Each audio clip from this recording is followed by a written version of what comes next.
All right, Kathryn, Daley, welcome to the leak. Hi, thanks for having me. Yeah, you're so welcome. Thank you so much for chatting with us. I know we're a little bit ahead of the curve talking about the federal election, which will be happening about May 2022, but we've already seen a lot of political campaigns begin. So I just want to ask you, is there an issue in particular, one that impacts younger people that you feel has been underrepresented in previous elections? Um, yes, although it's not a specific topic issue. Mm, Whenever we hear about young people at elections, it's almost always about young people's problems. At state elections, it's often crime. Victorian elections are usually fought and won on being tough on crime, mm, um, which is often focused on, youth crime. mm. The and federally, crime's less of an issue. Um, but you just don't see much for young people. And when people, when there is initiatives for youth, often it's, youth mental health or, um, youth housing, which, you know, is a good thing. Like, it's not a critique of that. Mhm. But I think the big thing that's missing from, any election campaigning for as long as I can remember is initiatives that open up opportunities for young people. Um, so rather than kind of going, oh, what are the problems with young people and how can we fix them? It's, looking ahead, looking at how can we make the future better for today's young people, or what pathways can we have, or, um, improving opportunity and access to things. So, whether that be education or housing or graduate employment options. Mm. Um, it's never canvassed as a policy issue. I don't think people even consider it as a policy issue because it's just never put on the table. Mhm. Definitely. Yeah. So what changes are you hoping like discussions of these issues at an election might elicit? I think that, pragmatically, like whether or not people like genuinely care about today's young people and young people's future, Mm. there's a really strong economic argument to be looking at today's young people, particularly in the current climate, given the economic burden that today's young people are going to carry because of the COVID, recession and stimulus packages, which is, young people have been least affected physically. Mm. The virus has um, tended to affect them much less severely, Mm. yet socially they've been incredibly impacted. Their education's been impacted, and their taxes are going to be paying back this debt for years to come. And chances are it's going to be increased taxes. At the same Um, time, housing is, you know, less and less accessible by the day. So all of these, all of these factors actually make not just things really problematic for young people as individuals, but what does that mean as a society if you've got a whole generation of people who might not reach home ownership, mm. might not have sufficient superannuation? Like, there's going to be a generation of people who are going to need, government support, and who are going to be unable to support themselves, which is what the government wants for people to do in retirement. So, if you don't personally care about young people, there's still a economic imperative that perhaps you should consider longer term policies for them. Absolutely. Oh, that's very insightful. Thank you so much. That makes a lot of sense. As a young person, oh my God, not looking forward to the future. It's not. Who knows? Who knows what'll happen? If I could just get your thoughts on a few key federal election points now, like climate change, like specifically COP26 has been a catalyst for a lot of discussion. Like, how important do you think this issue will be in the election? um, Quite cynically, not very. Oh, yeah.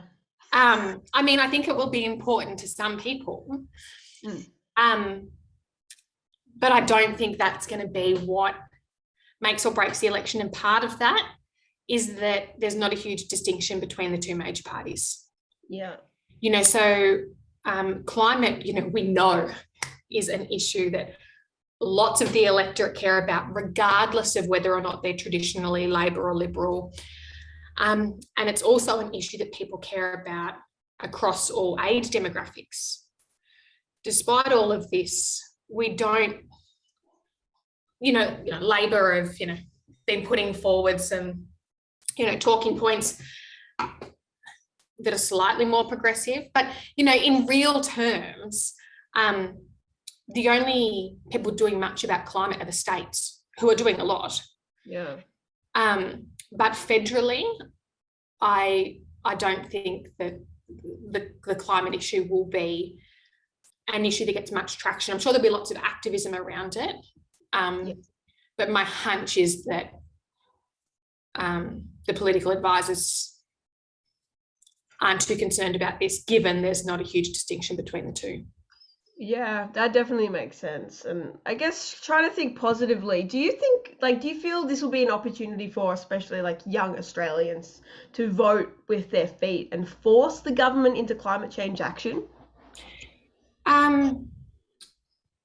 Yeah, I definitely think it's an opportunity. I think it's complex because one thing I'm really concerned about is that because our federal government has done so little in this space for so long, that I'm concerned that there's almost just an acceptance that that's the federal government don't do anything. And hence why I don't know that that's going to be a vote changer, because people's expectations of them are so low that it's people aren't disappointed that they performed so badly at COP26 because people were expecting them to perform so badly, Minister wasn't even going to attend, so when the benchmark is simply that he turned up,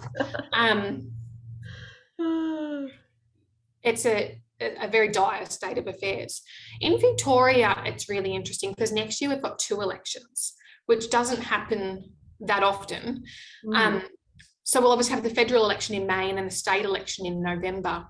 And, it's almost certain that the state election will be won by Labor. The federal election's more contentious, but it actually, young people are going to be exposed to political campaigning everywhere they look from now until November. And they're going to be quite different issues. But people that are voting for the first time, often, there's not an awareness. When I was young, I wasn't aware of what was state jurisdiction and federal and what sort of policies I should be expecting at each. And I think that's probably even more blurred now because through COVID, we've seen the states take on a lot of federal responsibility. Things like, health and quarantine. And federal government's doing much less. So it's, who should we hold to account for these things is, who dictates our votes. So I definitely think the environment is an issue that young people will vote for. Part of the reason that I don't think it'll make much difference is young people traditionally vote left anyway. Yeah, true. That's also, I think, why the issue doesn't get much traction. Because I think Labor take these votes for granted because their policy is not great federally. Their policy is not great, but it's better than the Liberals. So they're not going to lose those voters. Yeah. And what political campaigners fight elections on are the swinging voters. And young people generally aren't swinging voters. They tend to, in large numbers, vote left.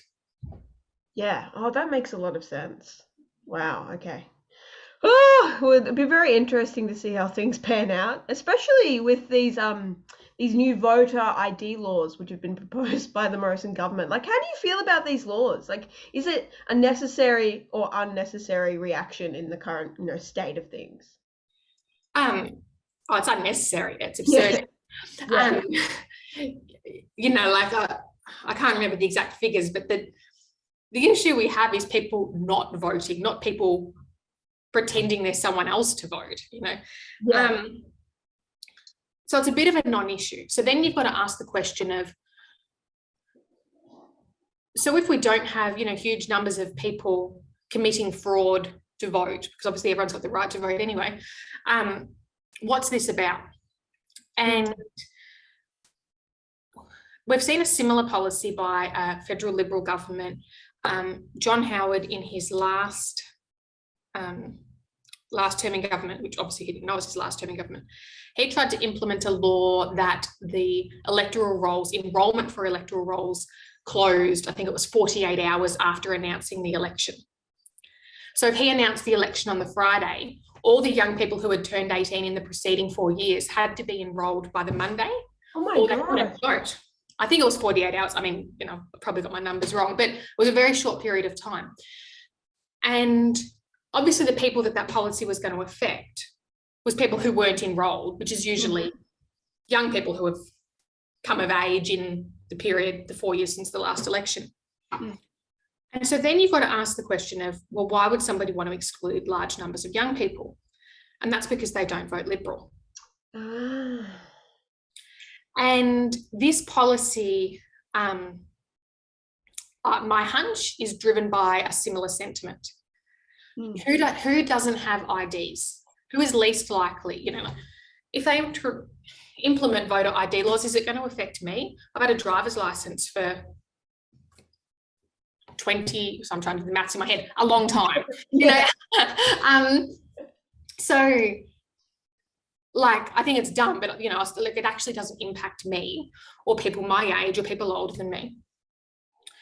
Who's least likely to have this, voter ID? People who have just come of age, who haven't got a license yet, and they don't vote Liberal. Now, the other groups that it's least, it's most likely to impact, and Bob Katter, surprisingly, came out about this last week, was that Indigenous communities, in remote Indigenous communities, where, they live on country and live traditional Indigenous ways of life, they don't have IDs.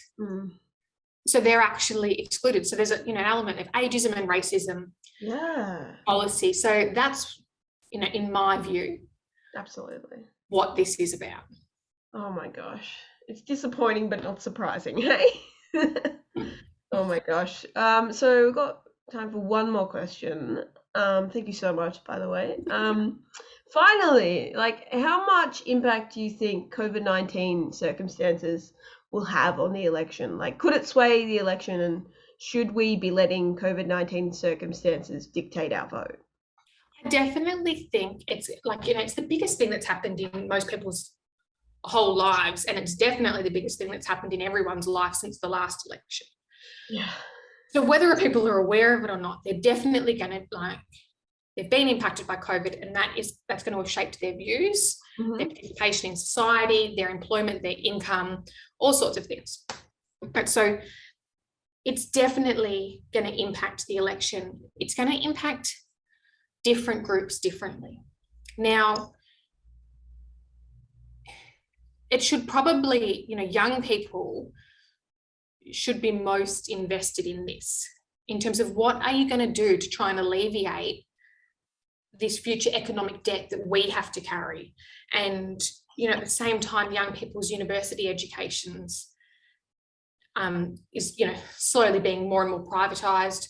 When we see the higher ed reforms came through this year, university debt is becoming a big thing for young people, and that was kind of really slipped through COVID. So a lot's happened to young people, but because they've always been given the short straw, my hunch is that they're probably going to vote less on COVID related policies, because there's just when your whole life as a young person, you just get whatever the government gives you, which is not much, and your expectations are so low.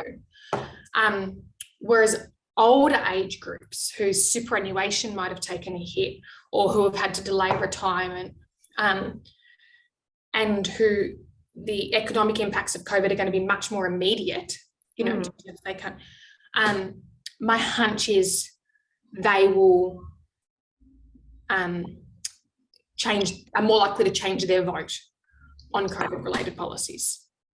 Then you look at the broader issues, things like this COVID has highlighted inequalities in society. So the lockdowns of the Flemington estates last year, suddenly it thrust public housing into the eye, whereas that's never been a vote changer for people, whereas now people understand it a bit more. And so some social affairs issues like that, health, people have learned a lot more about the health system than perhaps we ever needed to know, and we now understand that increasing beds isn't increasing staff and that we need to invest in training,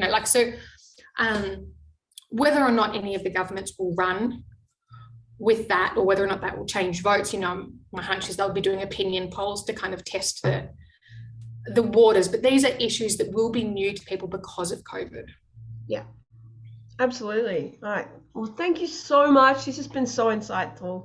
Kathryn, Daley, thank you so much for joining us on The Leak. Thank you.